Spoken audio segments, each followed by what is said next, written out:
Welcome back to the show. As you can see, Scott Ritter is here to help me. Bienvenidos de nuevo al programa. Como pueden ver, Scott Ritter está aquí para ayudarme a analizar los últimos acontecimientos. Empezamos con Irán. Un nuevo informe de NBC News sugiere que desde el 28 de febrero se han utilizado 9.000 misiles y drones iraníes en las múltiples fases de la guerra. El ejército estadounidense ha dicho que tuvo que dejar pasar algunos de esos misiles y drones, según afirman, para preservar las defensas aéreas Patriot. Ahora bien, y los ataques de Estados Unidos han cesado por el momento, se está abriendo otro frente en la guerra de Europa contra Irán. Ucrania atacó embarcaciones iraníes en el Mar Caspio y mató a un marinero iraní. Hay informaciones de que Irán podría tomar represalias contra Ucrania de alguna forma en las próximas 24 a 48 horas. Grupos que monitorizan Ucrania en Telegram y en otros lugares están entrando en pánico ante la posible respuesta. Hoy, Zelensky, el presidente de Ucrania, y el primer ministro Benjamin Netanyahu se reunieron con Donald Trump en la Casa Blanca. No al mismo tiempo, pero sí el mismo día. Muchas gracias. Developments, and many believe to discuss escalation, but there are many concerns about what's happening economically right now as a major refinery of Aramco in Jazan shuts down in Saudi Arabia because of Yemen's counter siege against Saudi-U.S. aggression. So, Scott, these are the latest developments. What's your reaction? Bueno, Scott, estas son las últimas noticias. ¿Cuál es tu reacción en particular ante el punto en el que estamos ahora? Estados Unidos. Donald Trump dice que podría reanudar la guerra con Irán en cualquier momento, pero han salido informe tras informe explicando que en última instancia no es recomendable, dada la situación actual de Estados Unidos. ¿Qué opinas de la situación ahora mismo? Your thoughts on the situation right now? Bueno, uno imaginaría que si Donald Trump pudiera reanudar la guerra, solo lo haría si creyera que puede ganarla. Y si cree que puede ganarla, ¿por qué no está librando la guerra ahora mismo? ¿Cuál era el propósito de las últimas semanas? La realidad es que Estados Unidos dejó de atacar Irán porque estábamos perdiendo, porque no podíamos ganar, porque no tenemos una estrategia para seguir adelante. Y si seguimos adelante, la escalada conduciría a daños permanentes en las instalaciones de producción energética iraníes de la región. Seguiría causando devastación a las fuerzas e instalaciones militares estadounidenses en la región. Donald Trump estaba perdiendo.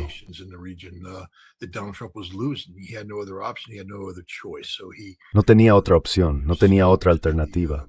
Así que detuvo los ataques e Irán respondió deteniendo sus ataques con misiles. Ya sabe, ahí es donde estamos. Estados Unidos ha perdido esta guerra. Ahora le corresponde a Donald Trump reconocer la derrota y encontrar una salida a la situación en la que se encuentra. Pero bombardear Irán hasta someterlo, eso es lo que estaría haciendo. Y el hecho de que esté diciendo cosas, pero no actúe en consecuencia, es una prueba concluyente de que se encuentra en una situación política muy difícil. Tiene que mantener la fachada de que controla la situación, cuando la situación está totalmente fuera de control.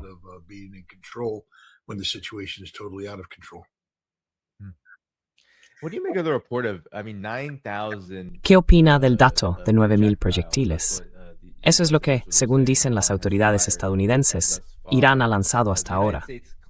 Estados Unidos afirma, por supuesto, especialmente al comienzo de la guerra, haber alcanzado decenas de miles de objetivos. Pero ¿qué valoración hace de los últimos 13 días y de la diferencia entre los daños y los ataques, la precisión y todo esto, en relación con por qué Estados Unidos ya no está disparando?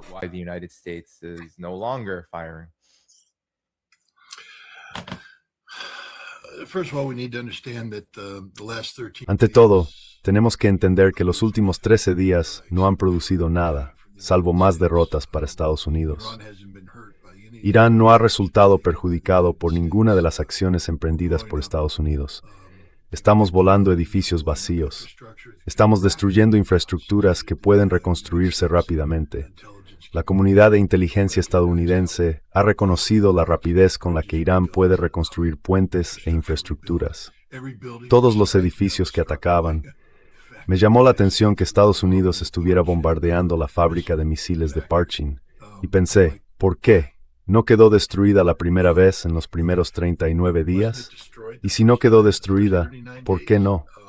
Pero, más importante aún, ¿de verdad creen que los iraníes guardaban algo de valor en esas instalaciones?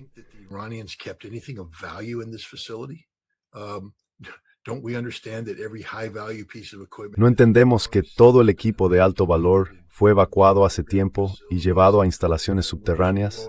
Y nosotros solo estamos destruyendo, ya sabe, hormigón armado. Los iraníes entrarán, retirarán los escombros y volverán a hormigonar.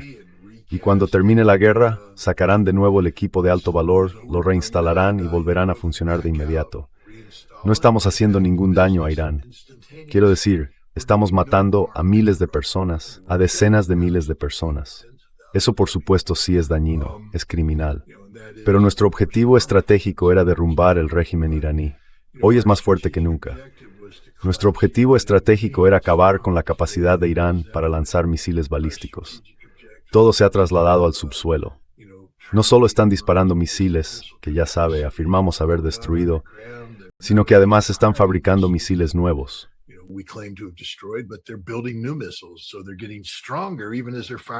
Así que se están haciendo más fuertes incluso mientras lanzan misiles. Es algo sobre lo que deberíamos reflexionar, ahora que la realidad del agotamiento de nuestras municiones se hace evidente. Nos estamos quedando sin armas de ataque de largo alcance.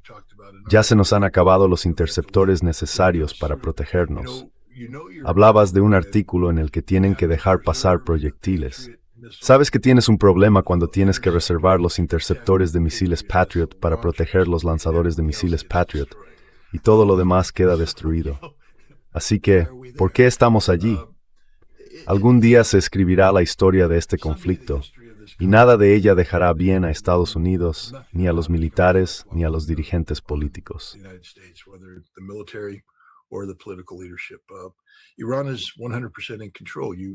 Irán tiene el control al 100%. Ha mencionado Arabia Saudí. Quiero decir, esta es la realidad. Si Trump hubiera escalado la situación como dijo que iba a hacerlo, no sería solo Arabia Saudí la que tendría que cerrar. Sería Kuwait, sería Bahrein, serían los Emiratos Árabes Unidos.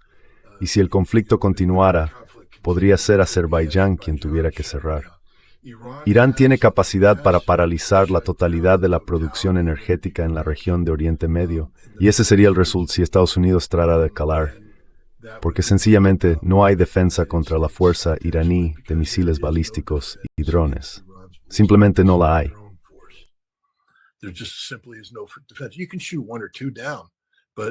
Puedes derribar uno o dos, pero ya sabes. Cuando llevamos a cabo nuestra campaña de bombardeo estratégico sobre Alemania, al final lanzábamos oleadas de bombarderos. Los alemanes derribaban unos pocos, enviaban cazas y derribaban unos pocos más. Pero al final del día bombardeábamos a voluntad. Sí, sufríamos bajas, pero se estaban cumpliendo las metas y los objetivos de la campaña de bombardeo estratégico. Los iraníes están lanzando misiles. Algunos son derribados, no muchos. Y los que no son derribados alcanzan los objetivos a los que van dirigidos. Se están cumpliendo los objetivos de la campaña aérea estratégica iraní. Los objetivos de la campaña estratégica estadounidense no se están cumpliendo. No estamos teniendo ningún impacto en la capacidad de Irán para mantener este conflicto.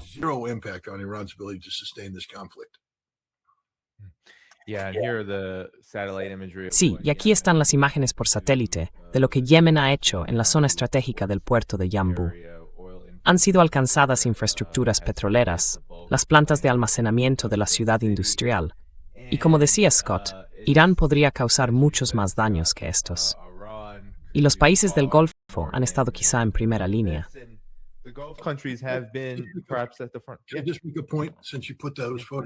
Puedo señalar una cosa, ya que han puesto esas fotografías. Sé que quizá más adelante hablaremos de Ucrania y Rusia, pero quiero que la gente mire estas fotografías. Y también hay video de la gran explosión cuando impactan los misiles Onslaught. Compárenlo con las imágenes que se ven desde Rusia cuando atacan una refinería de petróleo rusa. ¿De acuerdo? Entiendan lo que quiero decir cuando digo que los ucranianos hacen pop, ¿de acuerdo? Y los rusos hacen boom. Así es como se ve un boom, ¿de acuerdo? Miren esas fotografías. Okay, look at those photographs. That's what boom looks like. Así es como se ve un boom. En Rusia no está ocurriendo nada parecido en absoluto. En Rusia no hay nada que haga boom. Hace pop, arde durante un rato, se cierran las válvulas, se corta el suministro, se apaga el incendio, se reparan los equipos. Una semana y media después, vuelve a estar en servicio. Esto no volverá a ponerse en funcionamiento nunca. Está destruido de forma permanente. Harán falta, ya sabe, años para reconstruirlo. Solo quería señalar que esto es lo que ocurre cuando hay explosiones en el refino y el procesamiento de petróleo, en las plantas de procesamiento energético. Y dista mucho de lo que los medios han estado exagerando sobre lo que está ocurriendo en Rusia. Simplemente pensé que ya que lo ha mencionado, conviene hacer ese apunte.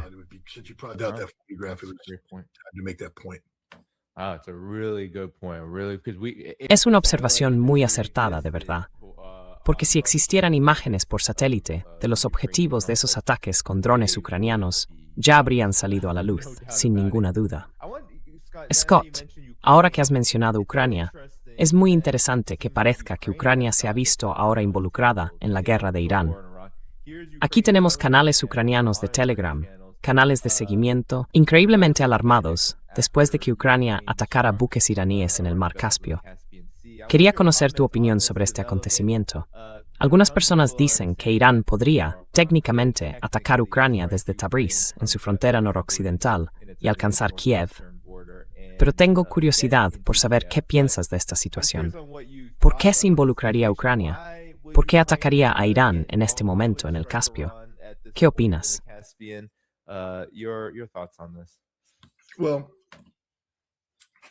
Bueno, Zelensky ordenó una guerra de 40 días, utilizando capacidades ucranianas de ataque de largo y medio alcance contra Rusia. Es una guerra de drones de 40 días. Ordenó que comenzara el 25 de junio, y el objetivo era quebrar la voluntad del pueblo ruso, llevar la guerra a territorio ruso y causar un daño real a la capacidad rusa. Pero la parte más importante era quebrar la voluntad del pueblo ruso, dejar claro que no había ningún lugar en Rusia que fuera seguro para Rusia. Y bueno, Ucrania llevaba tiempo sosteniendo que había cerrado el Mar Negro para Rusia. Podemos hablar más de eso después, ahora que Rusia básicamente ha cerrado el Mar Negro para Ucrania.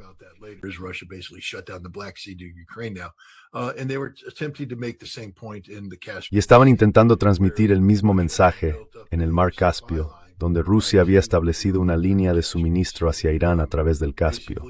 Básicamente, el objetivo era enviarle un mensaje a Rusia, decirle, sí, no sé si los ucranianos atacaron deliberadamente un barco iraní. Una parte de mí dice que no.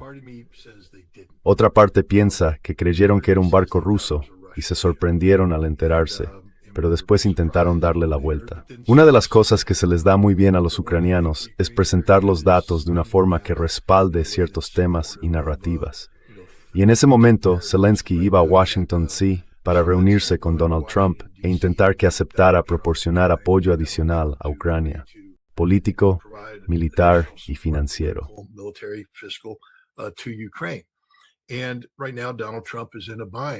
Y ahora mismo Donald Trump está en un aprieto. Acabamos de hablar de ello, con Irán dándole una paliza. Y creo que cuando los ucranianos se enteraron de que habían alcanzado a un barco iraní, en lugar de hacer lo correcto, que habría sido pedir disculpas a Irán, decir, ha sido un error, un accidente, lo sentimos, no volverá a ocurrir.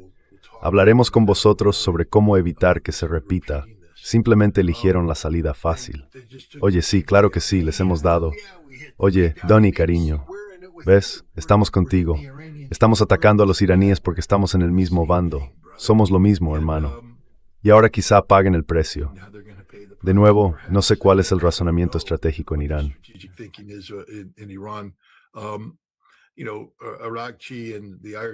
Arakchi y la Guardia Revolucionaria Islámica han hecho declaraciones muy contundentes. Pero lo cierto es que para atacar Ucrania, los misiles tendrían que sobrevolar espacio aéreo de la OTAN. Tendrían que pasar por Turquía. Y no sé si ese es realmente el tipo de escalada que Ucrania quiere en este momento. Quiero decir, tienen todo el derecho a responder en legítima defensa, pero no sé si lo harán o no. Todo este revuelo que se ve en las redes sociales ucranianas podría ser simplemente una táctica de intimidación para, una vez más, tratar de crear la impresión de que Ucrania y Estados Unidos son lo mismo, que ambas partes están amenazadas por misiles iraníes.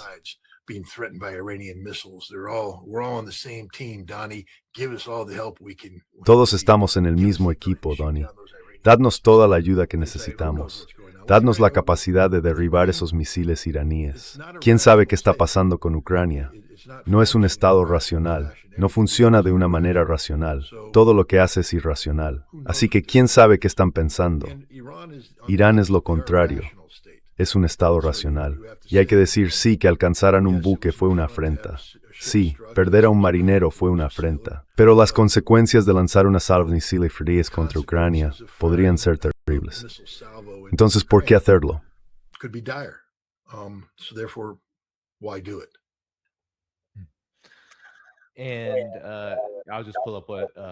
Y voy a leer lo que dijo el ministro de Exteriores, Abbas Araghchi. Son sus palabras, justo después de que ocurriera el incidente este fin de semana. Dijo: Zelensky atacó un buque mercante iraní, matando a un marinero. Una flagrante violación de la Carta de la ONU, llevada a cabo a instancias de Israel para arrastrar a Europa a su guerra. En una llamada con la alta representante Kaja Kallas y el ministro de Exteriores, Sergei Lavrov, dejé claro que lo que hizo el gorrón de Kiev no puede quedar sin respuesta. Así que, obviamente, Scott, no hay precisamente simpatía por Zelensky. Son palabras muy contundentes, pero sí, quiero decir, parte de ello es que se publicó una lista de objetivos, o un banco de objetivos.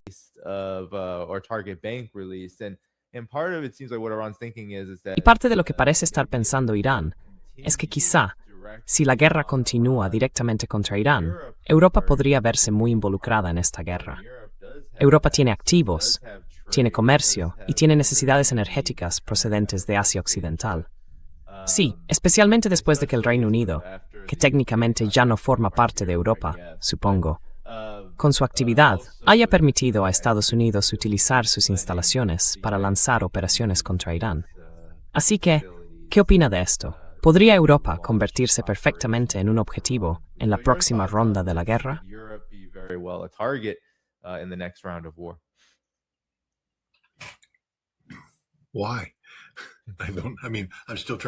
¿Por qué? Quiero decir, sigo intentando entenderlo. ¿Por qué Irán querría implicar a Europa? ¿Cuál es el objetivo? El objetivo debería ser expulsar a Estados Unidos de Asia Occidental.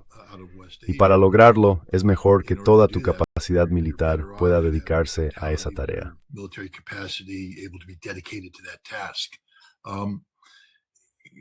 ¿Por qué iba Irán a atacar Europa? Quiero decir, ¿por qué Israel permitió a Estados Unidos utilizar algunas bases? Entonces, ¿por qué Irán no ataca a Israel? Porque hasta donde yo sé, las bases israelíes están llenas de aeronaves militares estadounidenses, de aviones de reabastecimiento, se están utilizando. Así que sabemos que eso no es una línea roja para Irán. Europa no tiene ahora mismo ninguna capacidad militar desplegada en la región que esté influyendo en este conflicto. ¿Por qué provocarla para que despliegue una capacidad militar potencialmente significativa? ¿Con qué propósito? ¿Para derrotar a Europa? Europa ya está derrotada. Se está derrotando a sí misma. Es el mismo argumento con los rusos. No toquen Europa.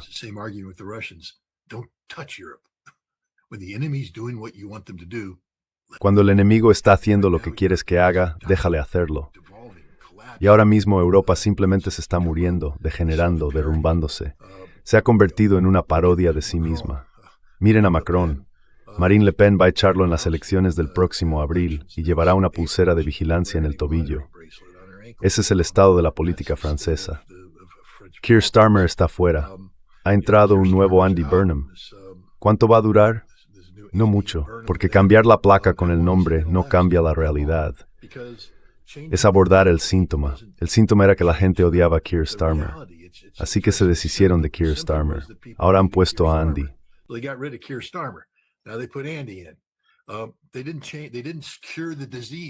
No han cambiado. No han curado la enfermedad.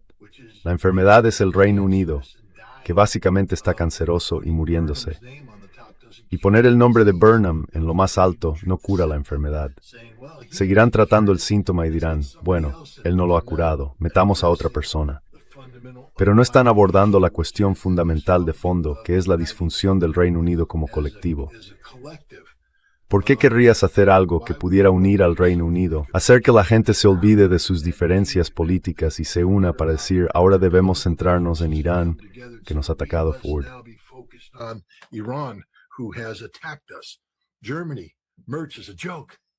Alemania, Merz es un chiste. AfD, Alternativa para Alemania, es ahora mismo el partido político más popular de Alemania.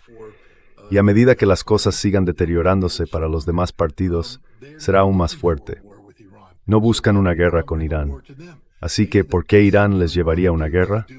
Quizá lo mejor que puede hacer Irán sea no hacer absolutamente nada, porque Europa se está destruyendo a sí misma. Es la misma estrategia para Rusia, no hacer nada. Simplemente dejar que Europa sea Europa, que es su propio peor enemigo. Así que no veo que esta guerra se extienda a Europa. No veo a los iraníes haciendo nada que, ya sabes, altere el camino de Europa hacia su autodestrucción.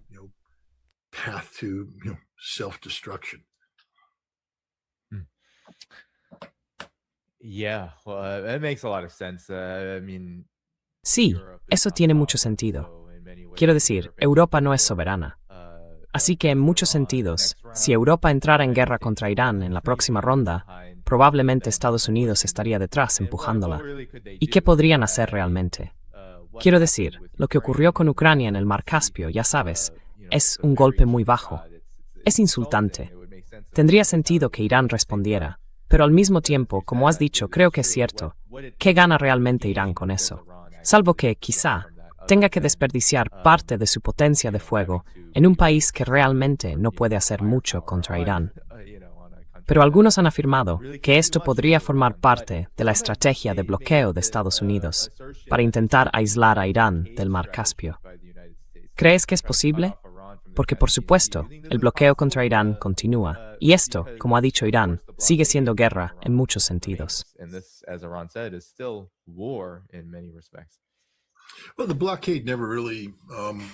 Bueno, el bloqueo en realidad nunca hizo mucho más que hostigar a Irán.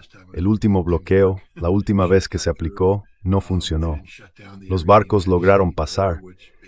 No cerraron la frontera entre Irán y Pakistán, que básicamente parece, ya sabe, la baja durante esas carreras de la baja, con las marcas de neumáticos. Todos los camiones van por allí con petróleo y todos los camiones vacíos vienen por aquí para cargarse.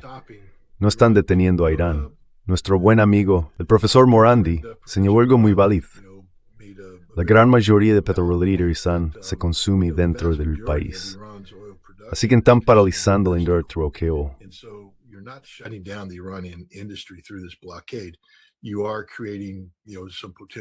Estás creando, ya sabes, algunos posibles problemas de liquidez. Pero oye, por eso vendieron entre 60 y 80 millones de barriles de petróleo esta última vez, para generar esa liquidez. Todavía tienen petroleros en el mar que no han descargado, así que el flujo de caja va a seguir entrando. También les entra liquidez a través de Pakistán. Este bloqueo es una broma absoluta. Lo que no es una broma es que Irán cierre el estrecho de Hormuz y que Yemen cierre el estrecho de Bab el-Mandeb. Así que esto es devastador para las economías del Golfo Pérsico y contexto para las economías del mundo.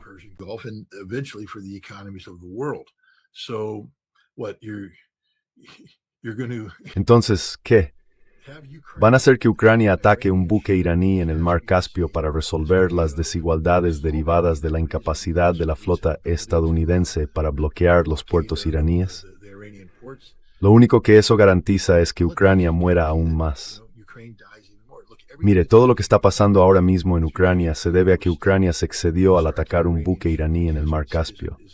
Rusia tiene mucha más capacidad para ampliar este conflicto contra Ucrania. Así que creo que si hay movimiento rápidamente que es equivocado y Ucrania pagará un precio.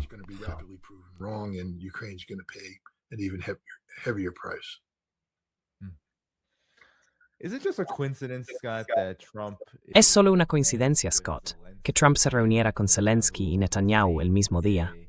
Sé que es difícil valorar y entender el comportamiento de Trump, pero quizá desde una perspectiva más amplia, ¿por qué haría esto Estados Unidos? ¿Por qué en este momento, en esta coyuntura, en estas guerras concretas, tendría sentido reunirse con estos dos líderes? Netanyahu dice que le proporcionó a Trump más información de inteligencia sobre Irán. Y como todos sabemos, a Netanyahu suele gustarle aprovechar el tiempo con Trump, del que dispone mucho, para impulsar una mayor escalada. ¿Qué opinas? I think both leaders are in Washington, D.C. Creo que ambos líderes están en Washington, D.C. porque Lindsey Graham murió y están allí para asistir a los servicios funerarios. Así que eran reuniones, ya sabes, reuniones por conveniencia políticamente hablando. En un momento posterior a la cumbre de la OTAN, en la que Trump prometió licencias para misiles Patriot, y con todo esto ocurriendo, hay agitación en Ucrania.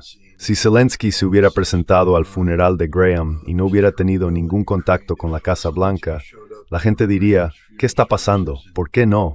¿Por qué no están hablando? No lo entendemos. Así que tenía que haber una reunión en la Casa Blanca, ya sabes, fue una oportunidad para la foto. No fue nada sustancial. Tienes a Trump sonriendo junto a Zelensky, lo cual es una enorme victoria para Zelensky en comparación con la última vez que se reunieron.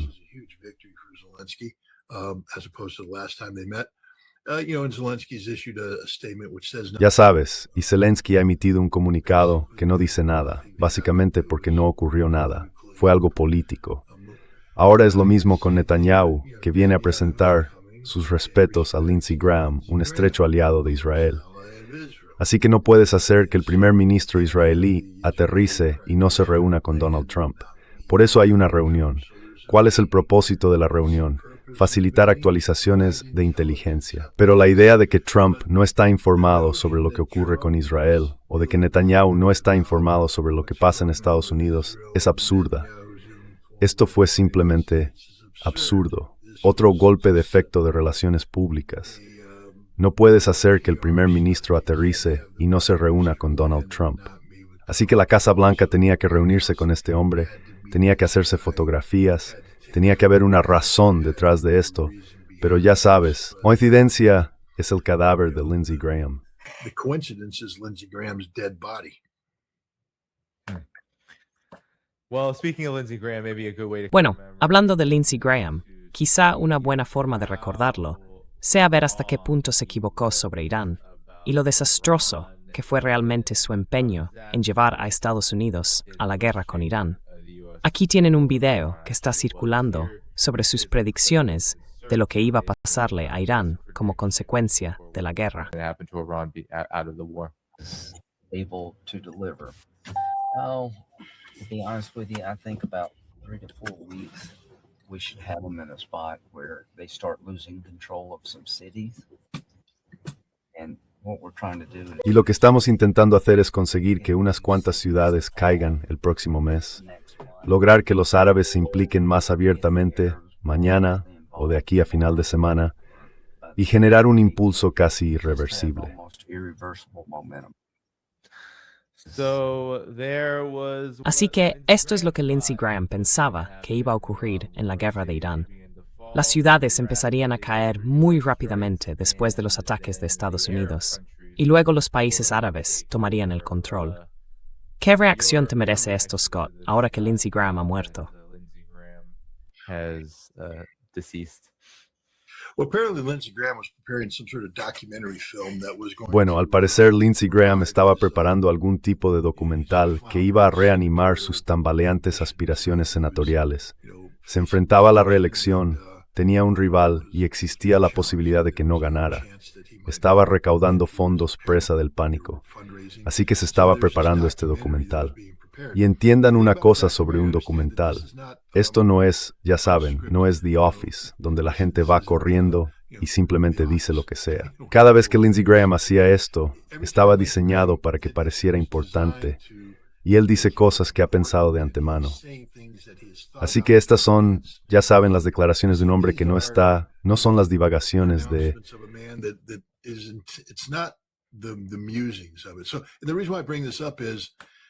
La razón por la que saco esto a colación es que, mire, cada vez que se tienen conversaciones espontáneas, Quiero decir, usted y yo podemos ir a un bar, sentarnos allí y empezar a hablar sobre... Bueno, esto es lo que estamos haciendo ahora mismo. Esto no tiene ningún guión.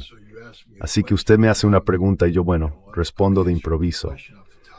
No he venido con una declaración preparada diciendo, vale, esta es mi respuesta. Voy pensando sobre la marcha. Usted me aporta información nueva, yo la asimilo, intento que tenga sentido, y estamos manteniendo una conversación espontánea. Y cuando ocurren estas cosas, cualquiera que acierte al 100% no es humano. Anybody who gets it 100% right is not human. You're sitting there saying you may not have all the data. Estás ahí diciendo que puede que no tengas todos los datos, que puede que hayas olvidado algunos, y dices ciertas cosas. Así que si esto hubiera sido realmente espontáneo por parte de Lindsey Graham, diría, bueno, vamos a darle un poco de margen, porque simplemente está... No. Estos son actos guionizados, lo que hace que esté aún más equivocado, porque ahora está diciendo cosas que se dicen deliberadamente para la posteridad. Deliberadamente. Está guionizado para que parezca que es el regalo de Dios al liderazgo estadounidense y que Él es el hombre que está detrás de todo esto. Él es el pensador, el cerebro brillante, y solo demuestra lo equivocado que estaba Lindsey Graham, lo absolutamente equivocado que estaba. How utterly wrong he was. Exactly, yes. And we can be Exacto, for that, sí. honestly, because Y sinceramente, podemos estar agradecidos por ello, porque que se cumplan las ambiciones de Lindsey Graham es un desastre para el mundo y para la humanidad. Y para Estados Unidos. Sí, exacto. Estados Unidos está claramente incluido en ese cálculo global. Pero sí, para Estados Unidos, al 100%. Y lo ha sido. Quiero decir, solo Estados Unidos. Quiero decir, que Estados Unidos pierda esta guerra también ha sido un desastre para Estados Unidos, simplemente por haberse involucrado. Scott, quería conocer tu reacción a esta novedad. Parece que el CENTCOM, el Pentágono, no puede dejar de manipular las cifras de bajas de la guerra con Irán.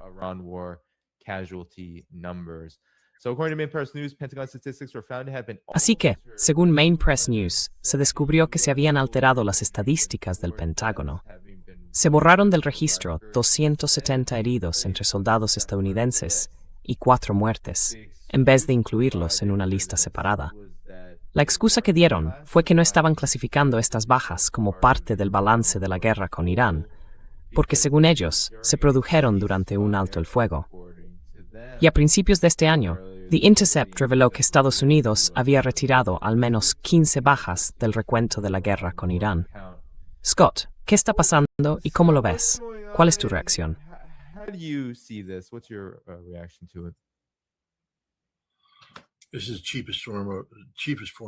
Esta es la forma más barata de hacer política. Ya sabes, los hombres y mujeres que se ponen el uniforme de Estados Unidos. Sé que hay mucha gente por ahí diciendo que les den, no deberían haberse alistado o lo que sea. Oye, pues métetelo por donde te quepa. Se alistaron por la razón que fuera. Prestaron juramento y asumieron ciertas responsabilidades y obligaciones. Una de esas obligaciones es ir a donde te ordenen ir y hacer lo que te ordenen hacer. Siempre que no sea, ya sabes, algo ilegal, un crimen de guerra flagrante.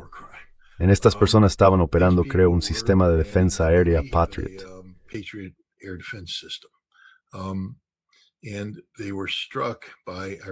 Y fueron alcanzados por armas iraníes utilizadas en ataques contra instalaciones que este sistema de defensa aérea debía proteger. Esto es, literalmente, la definición de guerra. Fue una operación de combate. Pero, por razones políticas, recuerden que Trump, en virtud de la Ley de Poderes de Guerra, tenía que hacer determinadas declaraciones al Congreso. Y una vez transcurrido el periodo cubierto por la declaración inicial, tendría que hacer más recomendaciones y acudir al Congreso para pedir aprobación. Y el Congreso no estaba dispuesto a aprobar la ampliación de esas facultades. Así que lo que hizo Donald Trump fue básicamente decir, se acabó, terminado, se reinicia el reloj. Y ahora dice que nunca reiniciamos el reloj.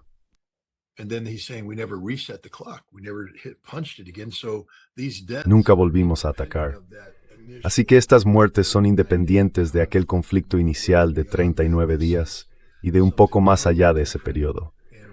Esto es algo totalmente distinto y lo estamos separando como si la opinión pública estadounidense no lo supiera.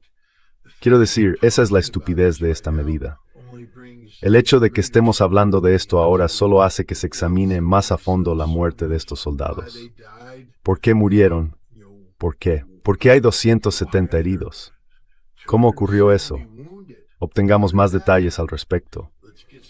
Pero el Pentágono está ocultando deliberadamente el número de heridos, dónde resultaron heridos y cómo resultaron heridos, porque no tienen la obligación legal de informar.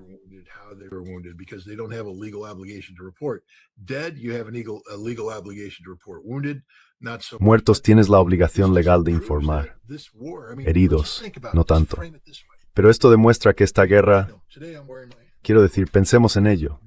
Planteémoslo así.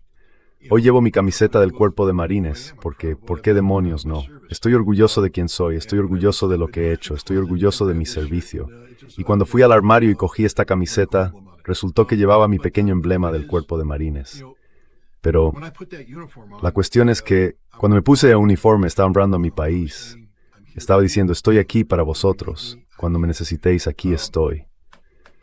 Esta administración está deshonrando a todos los que llevan uniforme al hacer esto.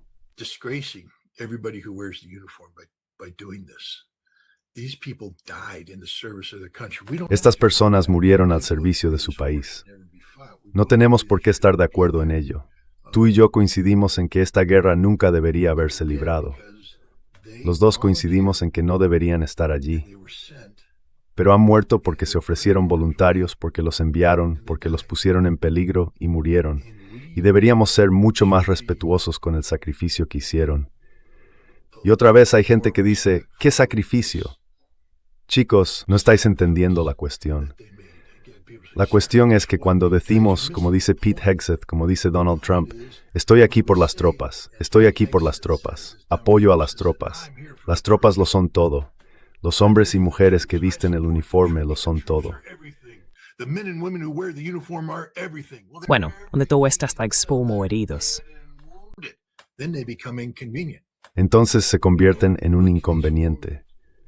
Ya sabes, mira a estos heridos. Hemos hablado de las heridas que han sufrido porque los muertos están muertos, ya no están.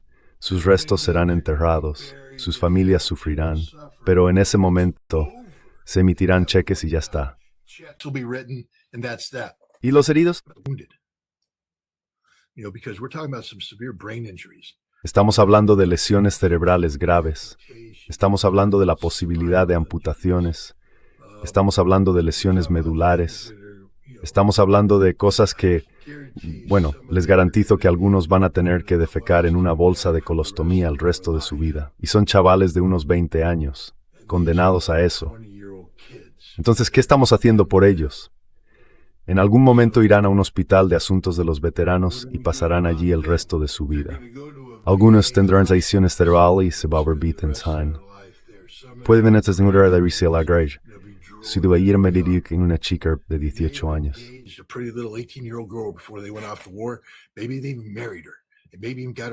Puede que se hayan casado con ella. Puede que incluso la hayan dejado embarazada. Así que ella vuelve a casa con un bebé y ahora ellos regresan babeando en un vaso. Esa relación se ha acabado. Esa chica no se va a quedar ahí, los va a dejar.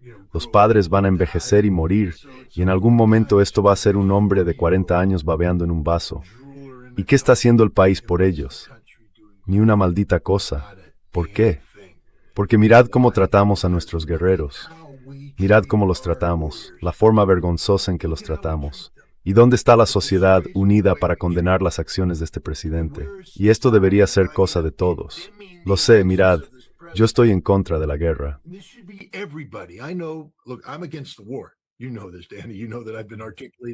Tú lo sabes, Danny. Sabes que me he posicionado contra esta guerra desde el primer día. No estoy aquí gritando, a favor de la guerra, a favor de la guerra, a favor de la guerra. Solo digo, ¿en qué nación de hipócritas nos hemos convertido cuando animamos a la gente a alistarse y ponerse un uniforme, con auriculares, corriendo de un lado para otro?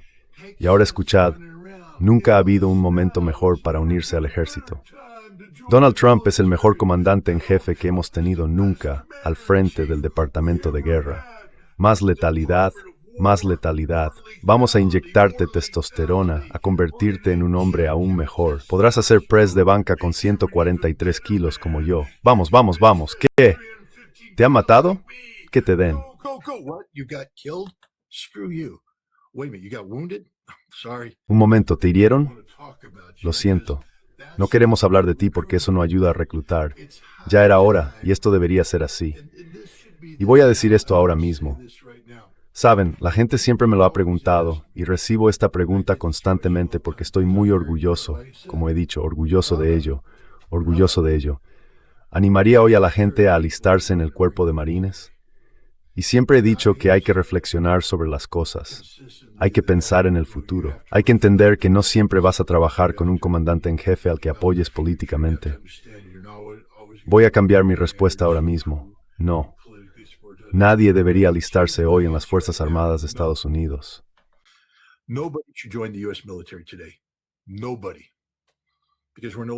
Nadie, porque ya no somos un país que merezca ser defendido, y no somos un país que honre vuestro sacrificio. Si hoy llevas el uniforme, espera a que termine tu periodo de alistamiento y márchate de una vez. Si tienes un nombramiento como oficial, cuando termine tu compromiso de servicio, vete.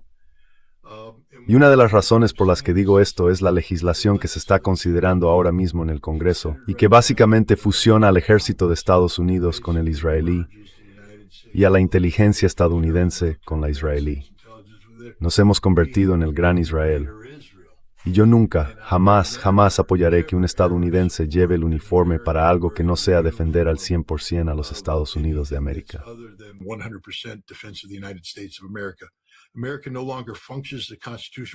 Estados Unidos ya no funciona como una república constitucional. Eso significa que la Constitución que juras respetar y defender no significa nada, porque no tiene ningún valor.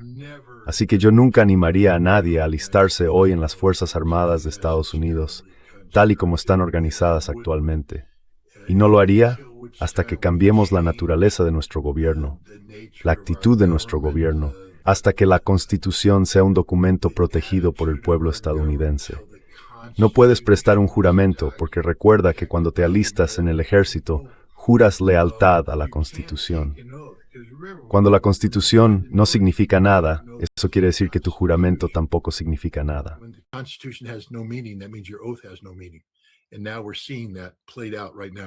Y ahora estamos viendo cómo eso se desarrolla, con la conducta vergonzosa hacia estos 4 estadounidenses muertos y los 270 soldados heridos. Eso es todo. Y se lo dice a alguien que se ofreció voluntario para servir en el ejército y que está muy orgulloso de su servicio militar. Pero el país al que yo serví no es el país de hoy.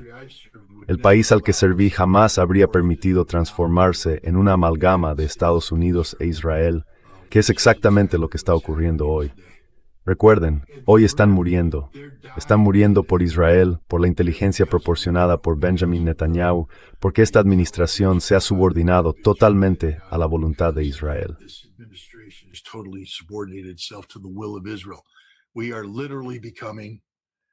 Literalmente, nos estamos convirtiendo en el Gran Israel. Ya sabes, el Gran Israel, el experimento del Gran Israel estaba fracasando en Oriente Medio. Así que ahora los israelíes se han adherido con éxito al anfitrión estadounidense y han redefinido Estados Unidos como una extensión de Israel. Y recuerda mis palabras, esto va a tener consecuencias para la libertad de expresión. Llegará un momento en que no podamos tener esta conversación, Danny, porque será ilegal. Porque eso es lo que ocurre cuando Israel toma el control de Estados Unidos. Y esa es la dirección que estamos tomando ahora mismo, la ocupación absoluta de los Estados Unidos de América, desde un punto de vista legal, por parte de Israel, del Gran Israel, de los sionistas.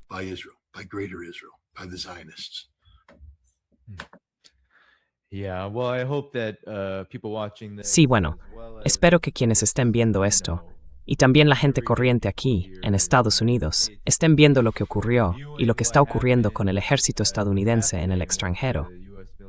Esos 50,000, de esos 50,000, los que por la razón que fuera, fueron allí para operar ese equipo, o quizás simplemente para vigilarlo y permanecer junto a él, sea lo que sea. Su complicidad, cualquiera que sea su grado de complicidad, en las muertes de iraníes que ha causado la guerra. El hecho es que espero que la atención de la gente se centre en ayudar con el proceso, que estoy bastante seguro de que ya estará en marcha, teniendo en cuenta todo a lo que acabamos de reaccionar. A lo que tú acabas de reaccionar, Scott, con la manipulación de estas cifras. Quiero decir, es una falta de respeto total y absoluta hacia los muertos y los heridos.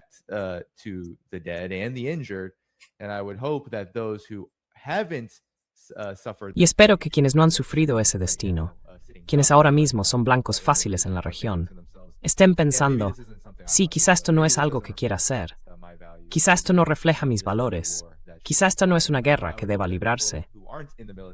Y espero que quienes no están en el ejército también ayuden a plantear ese argumento y hacerlo más público y más accesible.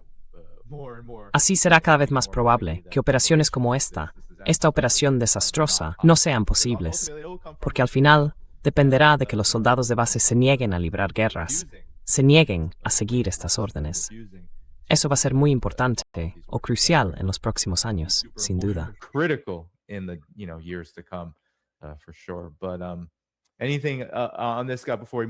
Pero Scott, algo más sobre esto antes de pasar a Rusia y Ucrania. No, ya he dicho lo que tenía que decir, sí. Scott, ¿qué te parece si nos pones al día sobre Rusia y Ucrania? Porque hemos mencionado un poco, aquí está Medusa, la situación de Ucrania atacando estúpidamente buques iraníes en el Caspio. Pero Ucrania sigue con sus tejemanejes. Ya sabes, supuestamente ha lanzado 400 drones contra Rusia en las últimas 24 horas. Tengo curiosidad de bemangt, forwo, estar actual de la guerra, y hacia dónde se dirige.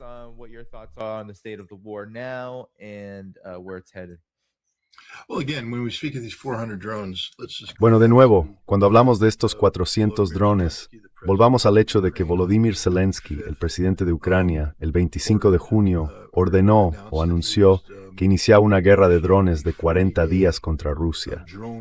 Utilizaría drones de largo y medio alcance para atacar la profundidad estratégica de Rusia. El objetivo era causar dolor al pueblo ruso, llevar la guerra a Rusia para que el pueblo ruso dudara de sus dirigentes y presionara a sus dirigentes, con el fin de que los dirigentes rusos se sentaran a la mesa de negociación. Ese es el objetivo declarado. Y bueno, seguimos todavía en medio de esta guerra de 40 días, al menos durante un par de días más.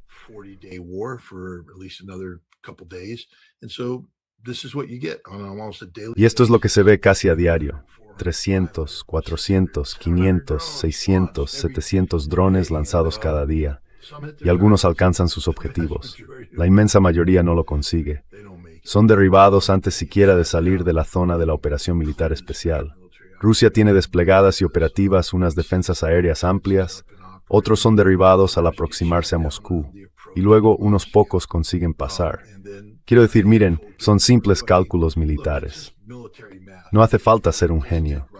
Si estoy planeando un ataque contra Moscú y los servicios de inteligencia occidentales me proporcionan información en tiempo real, echaré un vistazo a la disposición de las defensas aéreas de Moscú y elegiré una brecha.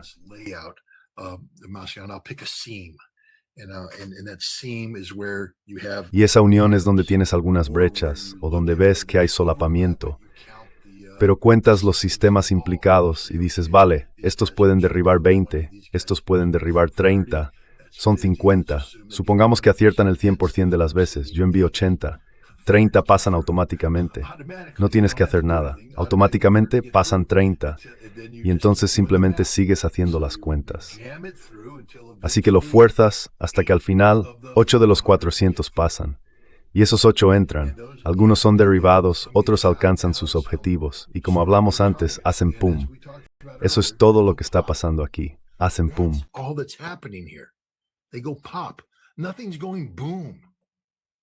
No está explotando nada. De vez en cuando atacan una instalación de wild berries, algo hace pop y se declara un incendio.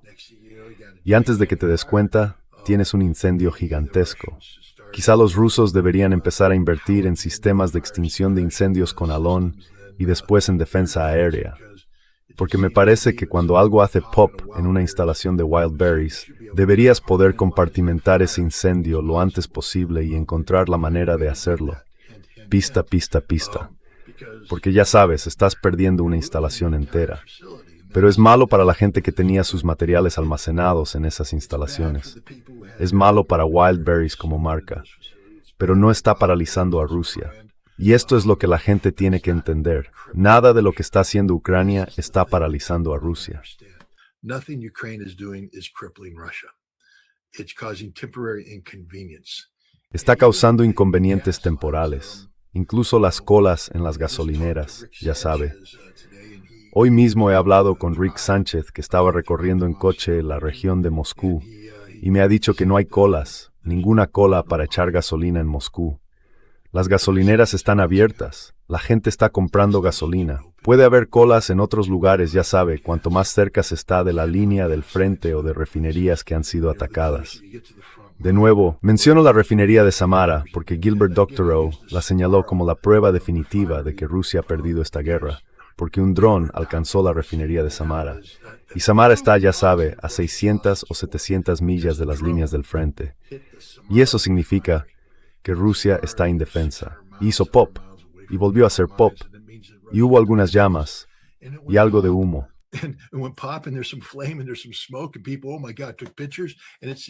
Y la gente, Dios mío, hizo fotos, y es el fin del mundo. Salvo que en cuestión de horas entraron los bomberos. Para que la gente lo entienda, tengo formación como bombero en campos petrolíferos. He estado en la Academia de Nevada, he apagado incendios en campos petrolíferos. Sé lo que hace falta. Ya sabe, se paran las bombas.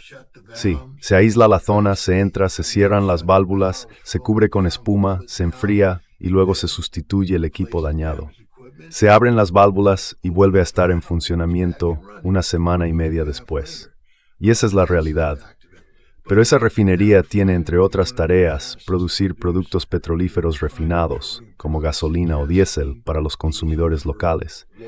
Por eso las refinerías están donde están, para suministrar productos refinados a las comunidades locales.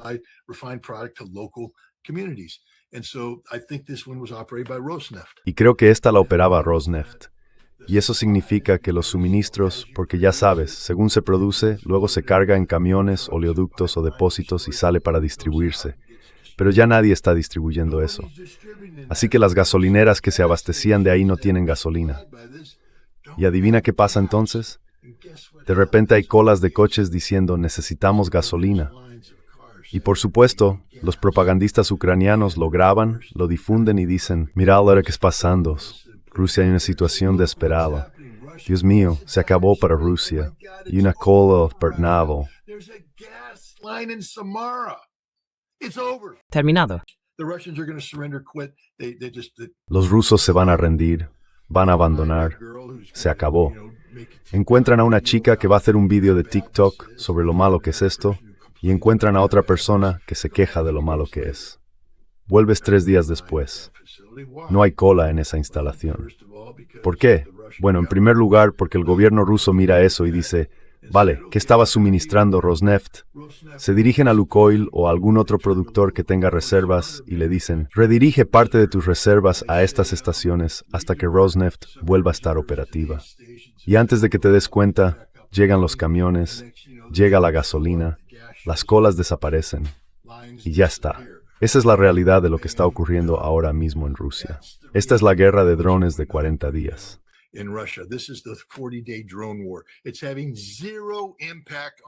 No está teniendo ningún impacto en la capacidad de Rusia para sobrevivir desde un punto de vista existencial. La economía rusa está creciendo, está prosperando. Puede que haya algunos contratiempos aquí y allá por el combustible. Pero, ya sabe, Rusia se adapta. ¿Se quedan sin diésel? Dejan de exportar diésel. Resuelto. ¿Necesitan más diésel? Compran diésel. Resuelto. Y eso es lo que está pasando. Ahora mismo no hay una crisis estratégica en Rusia. En las zonas más cercanas al frente, en Crimea, por supuesto, los drones les están golpeando duramente. Jersón, golpeada duramente por drones. Cuando estuve en Zaporilla, golpeada duramente por drones. Aunque ya no tanto. ¿Por qué? Pues parece que quizás si eres un operador ucraniano de drones y haces cosas que enfadan a Rusia, puede que lo pagues con tu vida. Y eso es lo que está pasando.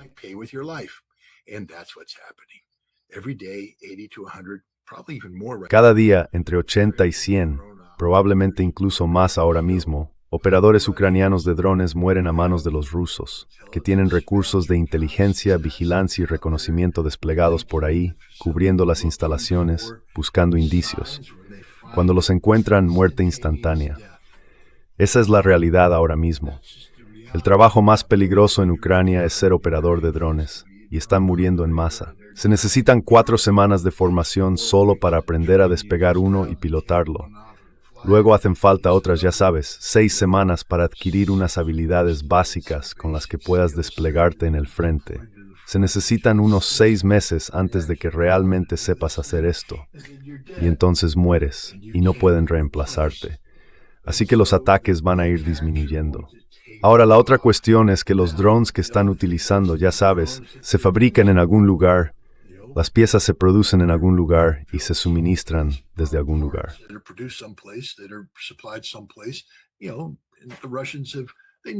Los rusos saben dónde están, básicamente. Atacan lugares vinculados al 100% con el ámbito militar, siempre que no estén demasiado cerca de zonas civiles. Pero los rusos llevan tiempo siguiendo esto. Saben, por ejemplo, porque los ucranianos presumen de ello, que muchos de los drones FPV se producen con piezas fabricadas en las casas de amas de casa ucranianas. ¿Por qué lo sabemos? Porque amas de casa ucranianas salen y dicen: "Estoy preocupado por first bag o mi precasa, y estoy preocupado con mis vecinos. Hacemos to the thol." Together with my neighbors. It's a neighborhood effort. The neighborhood is saving Ukraine from the evil Russians. El barrio está salvando a Ucrania de los malvados rusos, y lo estamos haciendo muy bien. Salvo que están admitiendo que son simplemente criminales de guerra, porque básicamente están convirtiendo sus viviendas en... No, Rusia no va a bombardear todos los apartamentos de Ucrania. Pero cuando esas piezas se reúnen en un sótano y empiezan a utilizarlas para fabricar drones, y luego los envían a un almacén que puede estar ubicado junto a una fábrica de muebles. Antes Rusia no atacaba esos lugares, ahora sí. Así que cuando ves que alcanzan un sótano, la gente dice: es un objetivo civil, no es una fábrica de drones. Cuando atacan un lugar, dicen: es una fábrica de muebles.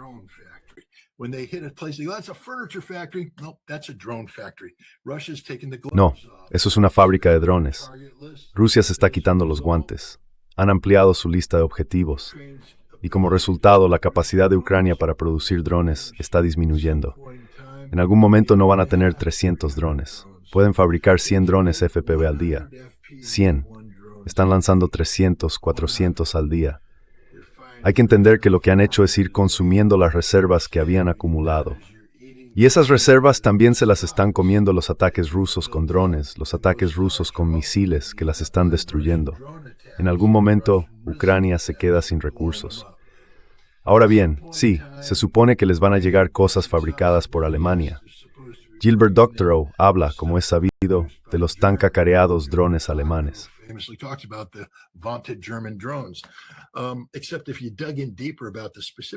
Salvo que profundices más en los drones concretos de los que estaba hablando, te das cuenta de que no funcionan.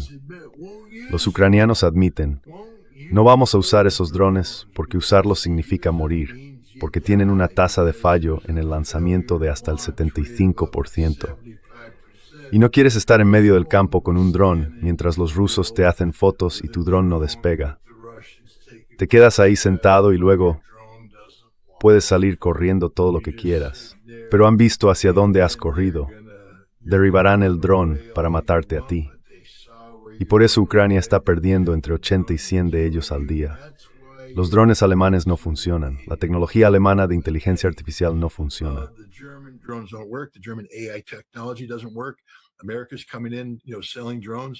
Estados Unidos está entrando, ya saben, vendiendo drones que funcionan, salvo que esas fábricas de drones han sido destruidas. Si fabricas los drones fuera de Ucrania, tienes que introducirlos en el país, ya saben, guardarlos en algún almacén. Rusia está atacando ahora mismo los almacenes. Ucrania ha perdido esta guerra. Es solo cuestión de tiempo. Rusia está ganando esta guerra. Ucrania ha perdido esta guerra. Esto es lo que está ocurriendo en el frente. Ya saben, la decisión de desviar recursos hacia los drones que se tomó en enero cuando Fedorov se convirtió en ministro de Defensa, le ha negado recursos a Syrsky, el antiguo comandante de las Fuerzas Armadas ucranianas, que dijo: Necesito recursos para formar brigadas.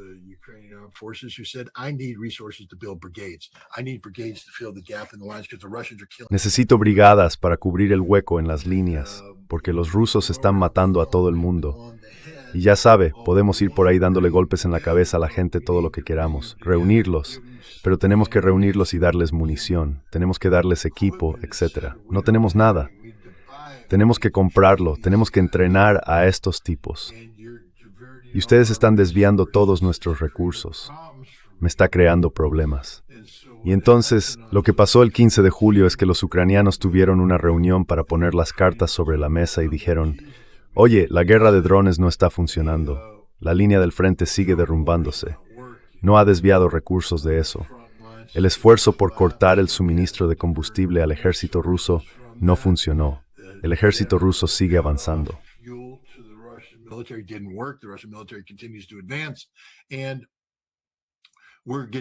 Y nos están haciendo volar por los aires más de lo que nosotros les hacemos volar por los aires a ellos. No es bueno. Quizá deberíamos centrarnos en darle a Syrskyi los recursos que pidió. Fedorov insistió en que sería viable. Lo destituyeron. El tipo que pusieron en su lugar, ya sabes, optó por la vía barata. Fue quien, ya sabes, supervisó la operación Telaraña en junio de 2025, quizá. Y sí, ya sabes, la operación en la que construyeron los camiones. Muy innovador. Quiero decir, construyeron los camiones, construyeron los drones, los cargaron con drones, llevaron los camiones hasta las inmediaciones de bases estratégicas, lanzaron los drones y destruyeron un montón de bombarderos rusos. Buen trabajo, salvo que Rusia os borró de la faz de la tierra por eso.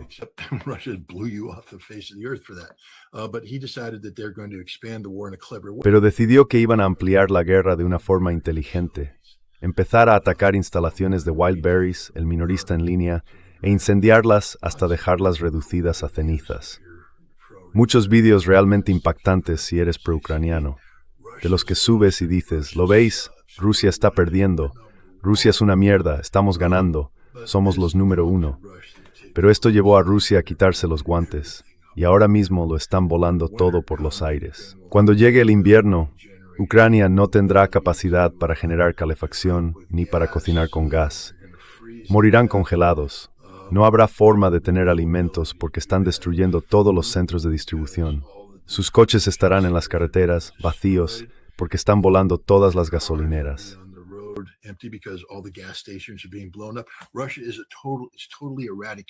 Rusia está erradicando por completo la capacidad de mantener la vida en Ucrania. Y así, cuando llegue el invierno, va a haber enormes problemas para los ucranianos, enormes problemas para ellos. Y esta es la consecuencia de tomar la decisión de, ya saben, atacar fábricas de Wildberries. Espero que los ucranianos disfrutaran del video, reproduzcanlo una y otra vez durante el invierno. Ojalá ese fuego les mantenga calientes, pero no podrán verlo durante mucho tiempo porque se les agotarán las baterías. Y esta vez no habrá nada con lo que recargarlas, así que se quedarán sin comunicaciones. Ese es el estado de la guerra. Rusia está ganando en todos los frentes. Esta es la realidad.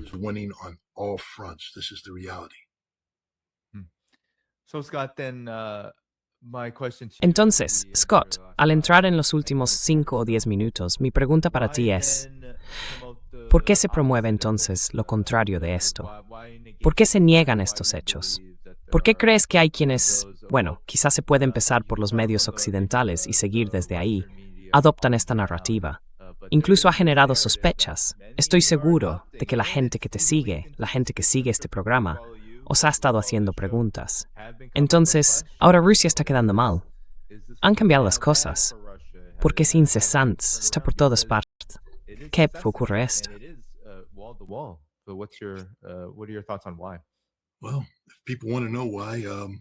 Bueno, si la gente quiere saber por qué, que entre en scottritter.com. Les llevará a la página de Substack de The Real Scott Ritter, y ahí verán una pequeña sección llamada The Russia House. Entren en The Russia House. Es donde entrevisto a figuras rusas destacadas, y verán que he hecho un par de entrevistas con un hombre llamado Andrei Ilnitsky. Andrei Ilnitsky y yo hemos mantenido conversaciones en profundidad sobre lo que él llama guerra mental. La guerra mental es guerra de la información. Ahí está, The Russia House. Y luego, si bajan por estas cosas, verán, sigan bajando, sigan bajando. Andrei Ilnitsky, justo ahí. Guerra mental, parte 2. Eso significa que hubo una guerra mental, parte 1. Pero esta es la segunda de las 2 entrevistas que hice con Andrei Ilnitsky, en la que habla de bienvenidos a este especial, perdón por eso, edición especial de... Así que ya saben, Andrei, ya saben, ideólogo de la guerra mental. Andrei, came up with Mental War. He was interviewed by a Russian military magazine. Le entrevistó una revista militar rusa en 2021. En aquel momento era asesor principal de Sergei Shoigu, el ministro de Defensa, y habló de la guerra mental. Después, en 2022, escribió un artículo en el que ha insistido una y otra vez. ¿Qué es la guerra mental? La guerra mental es una guerra. Se utiliza la información para infectar la mente de la gente. Y el objetivo aquí es infectar la mente de los rusos.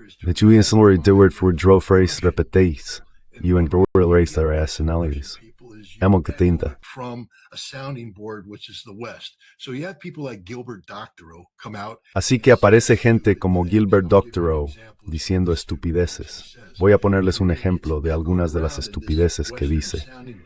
Y eso se repite por toda esta caja de resonancia occidental y llega hasta Rusia, donde la gente lo escucha y empieza a creérselo. Empieza a corromper sus mentes, empiezan a cuestionar a la autoridad. En septiembre habrá elecciones a la Duma estatal. Y el objetivo de Occidente ahora mismo, y el objetivo de todo esto, es que Rusia unida sea derrotada en las urnas. Porque si derrotas a Rusia unida, derrotas a Vladimir Putin, aunque su nombre no figure en la papeleta. Y eso crea las condiciones para la agitación interna en Rusia.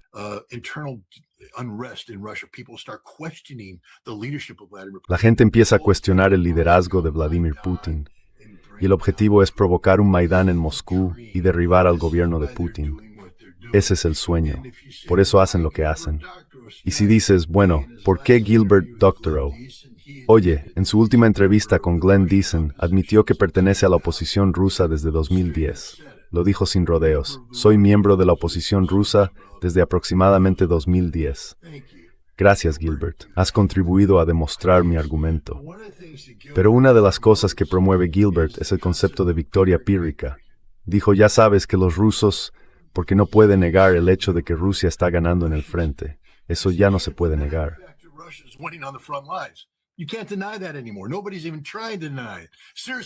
Nadie intenta siquiera negarlo.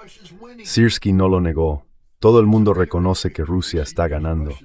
Pero es una victoria pírrica, ya sabes, porque Rusia está perdiendo más recursos. Esa es la idea. Hasta mis perros están ladrando, victoria pírrica. No sé qué está pasando. Hay algún tipo de operación pírrica al otro lado de mi puerta. Espero que no sea el FBI derribando la puerta, pero ya lo veremos. La cuestión es que no sé por qué ladran. Victoria pírrica. Quiero decir, lo asombroso aquí es que Gilbert Doctorow era historiador con doctorado por la Universidad de Columbia. Yo nunca llegué a sacarme el doctorado. Me aceptaron en Harvard y entonces ocurrió el 11 de septiembre y todo aquello. Y ahí se acabó todo.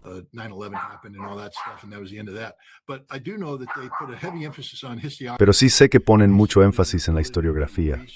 Básicamente en tu capacidad para investigar, para documentar, para no decir cosas así porque sí. Tienes que documentarlo todo.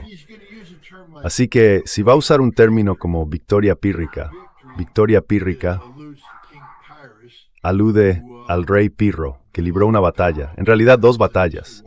Una en el año 280 antes de Cristo y luego en el 279, porque los años antes de Cristo van al revés. 279. La de 279 fue la batalla de Ásculo contra los romanos y derrotó a los romanos, los derrotó duramente, pero perdió al 20% de sus hombres y a todos sus buenos comandantes. Y básicamente dijo, ya saben, Plutarco, el historiador greco-romano, lo citó diciendo, si tengo más victorias como esta, estaré perdido. Y era cierto. Al final lo derrotaron porque se quedó sin hombres.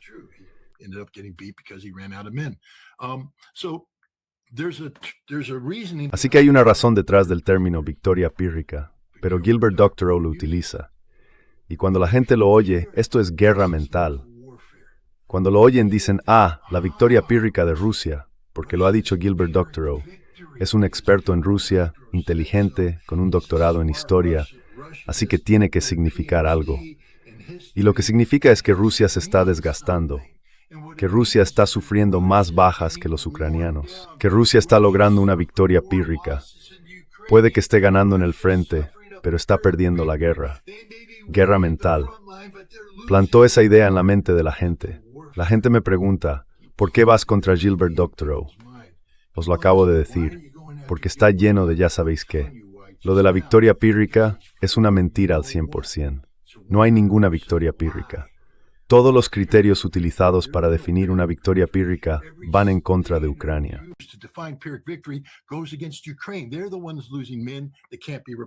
Son ellos quienes están perdiendo hombres que no pueden reemplazarse. Rusia está reclutando más efectivos de los que pierde. Rusia se está fortaleciendo. Eso es lo contrario de una victoria pírrica. La industria de defensa rusa no solo funciona para sostener la guerra, sino para construir unas fuerzas armadas mayores con las que hacer frente a la OTAN. La industria de defensa ucraniana está destruida. Eso sí es una victoria pírrica. Según todos los criterios empleados para definirlo, ¿quién está sufriendo pérdidas que no puede reemplazar? Pero aquí viene la ironía definitiva. No es una victoria pírrica para Ucrania. Simplemente están perdiendo. Es una victoria rusa.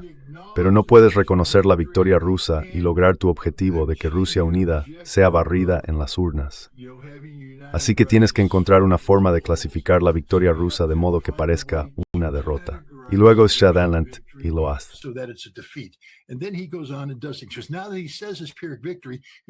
Ahora dice que es una victoria pírrica y pasa lo siguiente: tergiversar los hechos reales, los hechos actuales. Gilbert Doctorow asistía a una videoconferencia de funcionarios rusos. Fue el 10 de julio. De hecho, la celebraron. Creo que tuvo lugar en la embajada rusa o en las instalaciones diplomáticas rusas en Viena, donde acudieron personas y hablaron de los crímenes de guerra cometidos por la Ucrania de Hitler en el distrito de Gerson. Entre quienes hablaron estaban Rodion Miroshnik, es embajador en misión especial para crímenes de guerra, un alto diplomático ruso. Johanna Lantukova, amiga mía, a quien he entrevistado y conocido y con quien sigo en contacto, es la defensora de los derechos de la infancia. Y Vladimir Saldo, gobernador de Gerson. Lo he conocido, lo he entrevistado, lo conozco. Hablaron y trataron los crímenes que se están cometiendo.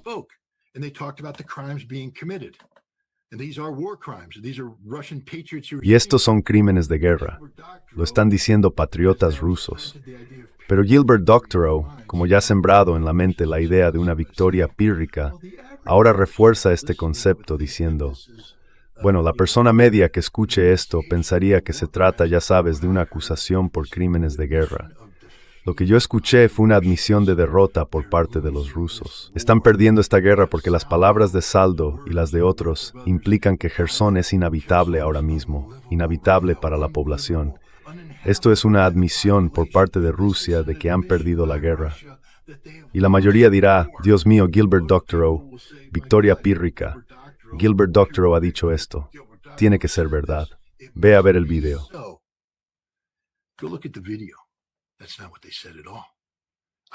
Eso no es en absoluto lo que dijeron. Conozco a esa gente. He hablado con ellos sobre esta misma presentación y dijeron, ni de lejos dijimos eso. Reconocemos que los crímenes que está cometiendo Ucrania contra la población de Gerson han creado una situación trágica, es una situación difícil. Pero la población de Gerson es como la población de Zaporilla. Estuve en Zaporilla el mes pasado, mientras la bombardeaban. No tenían electricidad, no tenían agua. Los drones atacaban vehículos a diestro y siniestro. La carretera de la muerte se llamaba así por algo. No era un pueblo derrotado. Era gente decidida a continuar la lucha, a seguir combatiendo.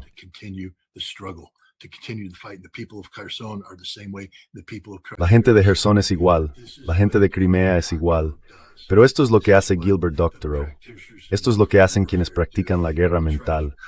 Intentan crear una sensación de derrota.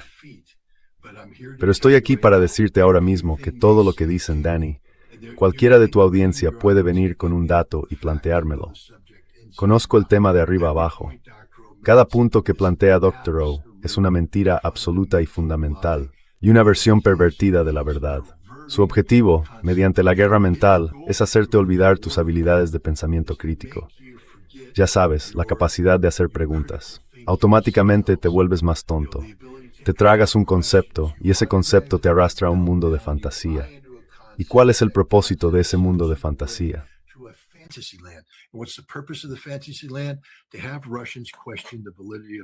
Conseguir que los rusos cuestionen la legitimidad de sus dirigentes para que el 20 de septiembre Rusia unida sea barrida. No es la primera vez que hacen esto, Danny. Se suponía que iba a ocurrir en 2011. ¿Te acuerdas? Cuando Vladimir Putin volvía de ser primer ministro, iba a convertirse en presidente. Joe Biden fue allí en marzo de 2011 y suplicó a la oposición, a Gilbert Doctorow, que no eligieran a Vladimir Putin, que lo mantuvieran fuera, porque sería malo para Putin, malo para Rusia. Ese era el propósito. Ese era el objetivo. Si recuerdas, Putin señaló a Hillary Clinton. Dijo, dejen de interferir en los asuntos políticos internos, porque Hillary Clinton criticó las elecciones parlamentarias al no haber logrado el resultado que querían.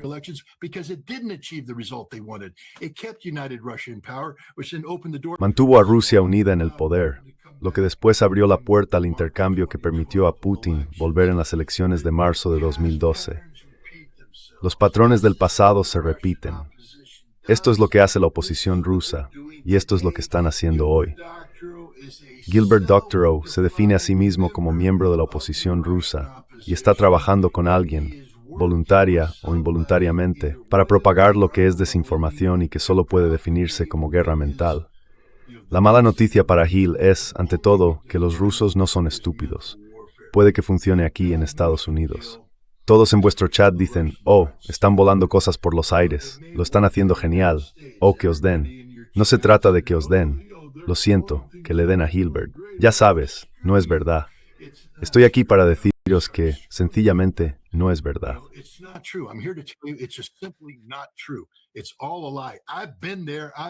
Todo es mentira. He estado allí, lo he vivido, tengo la camiseta. Ven conmigo, ven a verlo si no me crees. Te llevaré y te mostraré la verdad. Pero después tienes que actuar conforme a esa verdad. No va a ser simplemente turismo informal. Si vas a venir, tienes que actuar. Tienes que convertirte en un activista por la verdad. Y si no estás dispuesto a hacerlo, entonces no puedes venir. Pero la cuestión es que todo esto es fundamental. Pero las malas noticias para Gil y su gente. ¿Viste lo que hizo ayer el presidente Putin cuando habló ante la Duma? No, no lo vi. Estaba con la Duma y estaba entregando condecoraciones a gente. Y una de las personas a las que concedió el título de héroe de Rusia, la estrella de oro de Rusia, se inclinó hacia él y le dijo, señor presidente, sea más audaz.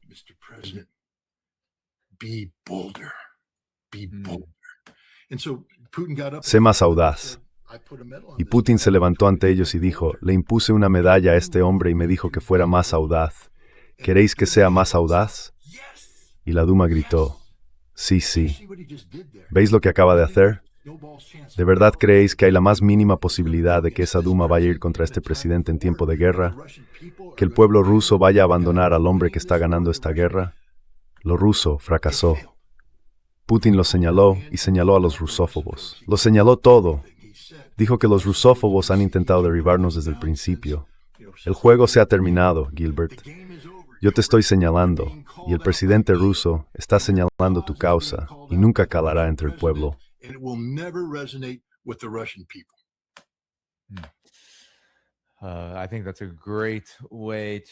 Creo que es una forma estupenda de cerrar esto con fuerza.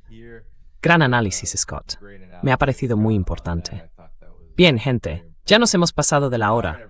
Como habéis visto antes, he puesto el Substack de Scott y su página web.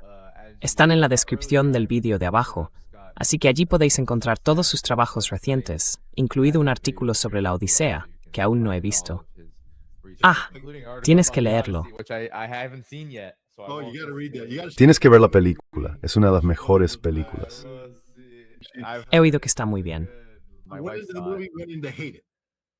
¿Cuál es la película? La odiaba porque leí todo lo de la D y lo woke y todo eso y pensé, tengo que verla. La vi. Y cuando salí pensé, es una de las mejores películas que he visto en mi vida. Me llevó a escribir este artículo. Quiero decir, así de fuerte fue el impacto que me causó la película.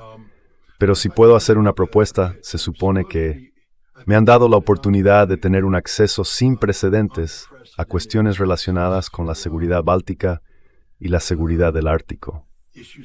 Si saben algo sobre Rusia y sobre cómo interactúa Occidente, estos son los dos focos de tensión después de Ucrania.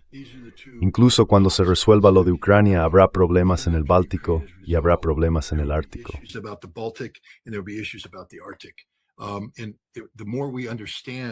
Y cuanto más entendamos estas cuestiones desde la perspectiva rusa, mejor podremos manejar la propaganda que sale de Occidente, ya saben, sobre las amenazas rusas contra estos países. Me han dado un acceso sin precedentes. Eso es todo lo que puedo decir por el momento. Un acceso sin precedentes, tanto a cuestiones relacionadas con la seguridad báltica como con la seguridad del Ártico. Y viajaré a Rusia en septiembre para avanzar en esta capacidad. Como he dicho antes, si entran en scottritter.com y en la página de Substack es gratis. La suscripción es gratuita, no les cuesta ni un céntimo.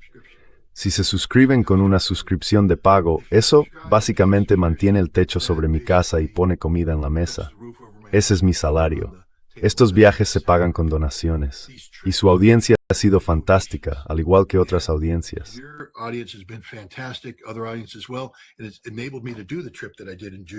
Y esto me ha permitido hacer el viaje que hice en junio, el viaje de marzo y el anterior a ese. Me quedan exactamente $32 con 47 centavos en mi cuenta de donaciones, porque lo he usado todo para hacer este último viaje de junio.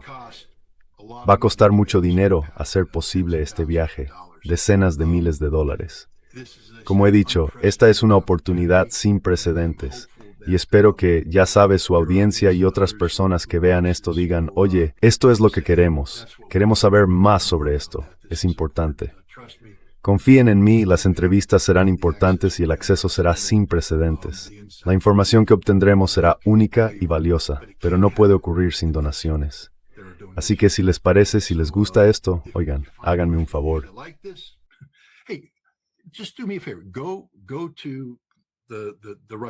Vayan a Russia House y vean algunas de esas entrevistas. Y como dije, Andrei Onitsky, Mental War, infórmense sobre ello. Vean esto. Eso no habría ocurrido sin su apoyo. Sus donaciones me permitieron alquilar el estudio, contratar a los cámaras, a los intérpretes, a los técnicos de sonido, a los editores, prepararlo todo y traérselo. Eso cuesta dinero, no es barato. Pero si lo ven y dicen he aprendido algo con esto, ese es el valor de todo esto. Y les puedo garantizar que, con lo que estamos a punto de hacer en septiembre y octubre, van a aprender algo. Pero necesito ayuda para hacerlo. Quedan $30 con 47 centavos en mi fondo de donaciones. Así que eso me dará para dar unos 4 pasos al salir por la puerta antes de tomarme una Coca-Cola Light, que cuesta, ya saben, lo que sea. $2 menos. Sí.